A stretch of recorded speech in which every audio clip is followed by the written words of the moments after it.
How was 2022 for Hollywood? In order to find out, let's take a look at box office hits and box office bombs of 2022.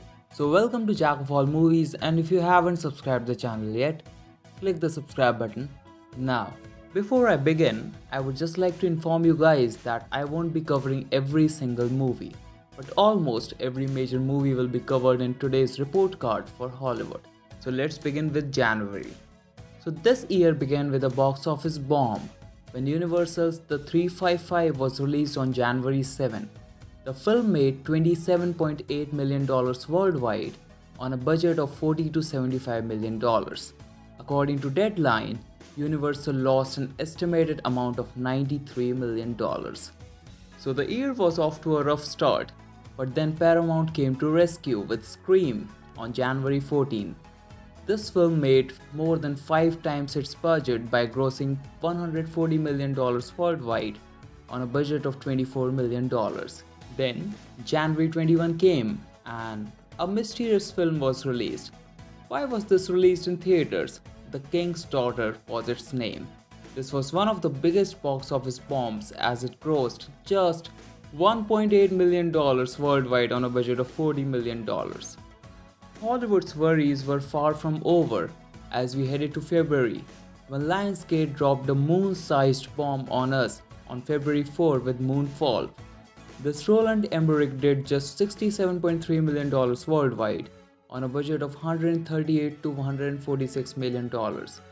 On the same date, Paramount again surprised us with Jackass Forever with $80.3 million worldwide on a budget of $10 million. But the bombs should keep on dropping. So on 11th February, Liam Neeson dropped Blacklight, which grossed just $16 million on a budget of $43 million. Murder on the Orient Express sequel underperformed by grossing $137 million worldwide on a budget of $90 million. According to the general rule of thumb, we know that a movie should gross 2.5 times its budget to break even. Third film on 11th February was Marry Me, which performed okayish by grossing $50 million on a budget of $23 million. It wasn't going as intended. Something had to happen. Then 18th February happened, giving us 2 box office hits. Dog grossed $85 million on a budget of $15 million, and on the same day, Tom Holland launched his new franchise as Uncharted grossed $401.7 million on a budget of $120 million. We are spending way too much time in February, so let's move to March with Gotham vibes, as we got a Batman film on March 4, which became a box office success after earning $770.8 million on a budget of $185 to $200 million. March was mostly empty if we are talking about interesting numbers, but then Paramount arrived again with Channing Tatum, who delivered a box office success in February. The Lost City was released on March 25 and did decently at the box office by grossing $190.8 million worldwide on a budget of $68 to $74 million. Thank God March was over, and the most awaited film was released on April 1st. I didn't hate this film like the others, and neither it was a box office bomb. I'm talking about Morbius. Jared Leto's infamous film grossed $167.5 million on a budget of $75 to $83 million. Ambulance was supposed to cure the box office on April 8, but it ran out of fuel after grossing $52 million worldwide on a budget of $40 million. So who was gonna cure the box office again? It's Paramount, as Sonic the Hedgehog 2 was released on the same date, and it grossed $402.7 million worldwide on a budget of $90 to $110 million. On April 15, third installment of Fantastic Beasts came in, and let's be honest, we weren't expecting this film to do huge numbers, but the film flopped at the box office. The Secrets of Dumbledore made $405.2 million worldwide on a budget of $200 million. To end this month, let's talk about 3 movies that were released on April 2022, and the sad part was, 2 of them were box office bombs.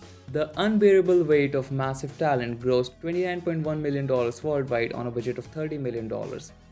Then came The Northman, which made $69.1 million worldwide on a budget of $70 to $90 million. The only successful film released on 22nd April was The Bad Guys, This film did 3 times its budget by grossing $250 million on a budget of $69 to $80 million. Now, the moment the whole industry was waiting for, a Marvel movie. Doctor Strange in the Multiverse of Madness was released on May 6th. This film did pretty well at the box office, but with its hype and huge opening, it could have easily crossed $1 billion. As you will see further down the line that Marvel movies also suffered from the absence of China.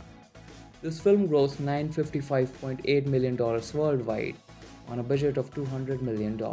After a pretty good start, May 13 delivered a box office bomb with Firestarter, as it did just $15 million worldwide on a budget of $12 million.